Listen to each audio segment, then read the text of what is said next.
સુરતમાં માથાભારે ઈસમો દ્વારા અવારનવાર હુમલાની ઘટનાઓ બનતી રહે છે, ત્યારે પાલ વિસ્તારમાં આવેલી એક હોટલમાં ઘૂસીને બે ઈસમોએ હુમલો કર્યો હતો. ઘાતક હથિયાર સાથે આવેલા શખ્સોએ મારામારી કરી હતી.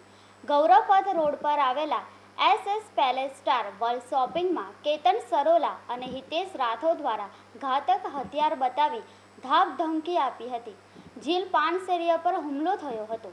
જીલ પાનસેરિયા હોટેલના રિસેપ્શન કાઉન્ટર પર બેઠો હતો. હુમલાની સમગ્ર ઘટના CCTVમાં કેદ થઈ ગઈ હતી. બંને પાસેથી ઘાતક હથિયારો પણ કબજે કરવામાં આવ્યા છે. કેતન સરોલા અને હિતેશ રાઠોડની પોલીસે ધરપકડ કરી વધુ તપાસ હાથ ધરી છે.